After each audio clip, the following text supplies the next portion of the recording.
You called me out upon the waters, the great unknown, where feet may fail, and there I find you in the mystery. Bom, uma coisa boa a se fazer também num lugar como esse é uma boa leitura. E eu gosto bastante de ler.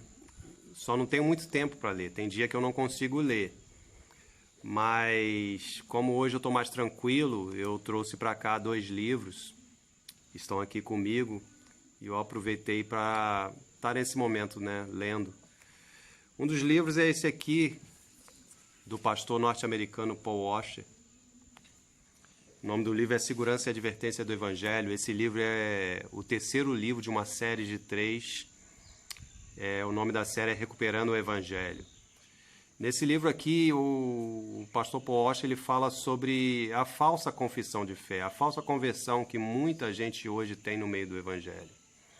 Né? Pessoas que foram levadas a fazer uma confissão vazia, como a oração do pecador, ele fala, né? Uma oração decorada, levantou a mão e é declarada salva. Mas o pastor Paul Washer coloca aqui que a maior evidência da salvação são os frutos, né? O que vai mostrar realmente se a pessoa está salva são os frutos. Então ele fala aqui até de uma certa contradição que as pessoas pensam da Bíblia, quando Tiago fala na sua carta, mostra-me a tua fé e eu mostro as minhas obras, porque a fé sem obras ela é morta. E o apóstolo Paulo fala nas suas cartas que a salvação é exclusivamente pela fé. Quem está certo nisso aí? Os 2 estão certos, simplesmente cada um mostrou um lado da moeda da salvação. O apóstolo Paulo fala da sua causa e o Tiago fala do resultado, né? O que a salvação gera. Então esse livro ele mostra muito isso daí, dá um alerta para a verdadeira conversão, a verdadeira confissão de fé, que é o arrependimento e fé em Cristo. O outro livro que tá aqui comigo, esse eu estou no início ainda, esse do Paul Washer eu estou lendo pela 2ª vez e esse eu estou lendo pela 1ª vez. O nome do livro é O Reino de Ponta Cabeça. Ele é interessante na sua parte histórica, até onde eu li, eu estou no início ainda, mas a parte histórica ele traz uma riqueza de detalhes. Ele começa a falar de como Cristo foi tentado, nas 3 áreas que Cristo foi tentado, e ele vai falar que cada área que Cristo foi tentado representava uma instituição da sua época. As principais instituições da época, as instituições sociais da época de Jesus, né? O pão, Jesus foi tentado a transformar a pedra em pão, Jesus foi levado a um alto monte e Jesus foi levado ao pináculo do templo. Quando Jesus foi tentado, levado ao alto monte, fala da instituição política, o governo romano da época.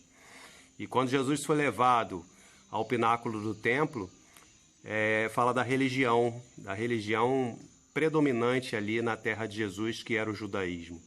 E quando Jesus foi tentado a transformar a pedra em pão, fala do financeiro, da economia. E é interessante, esse livro abriu meus olhos porque traz essas riquezas históricas, né, essas riquezas de detalhe, como que o ambiente estava sendo preparado para a chegada de Cristo.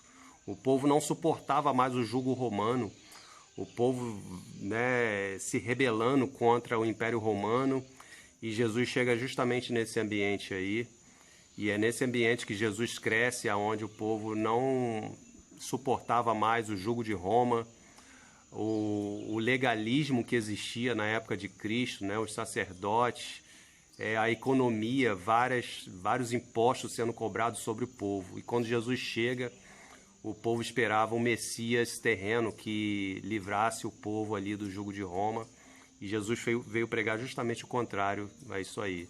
Veio pregar submissão. Ele veio como um pastor e morreu ali a nossa morte. Foi crucificado e morreu em nosso lugar. Mas em outro vídeo eu vou trazer os detalhes maiores desses livros aqui, principalmente O Reino de Ponta Cabeça, que estou lendo pela 1ª vez. E eu te aconselho, eu recomendo essa leitura e que sua vida seja abençoada.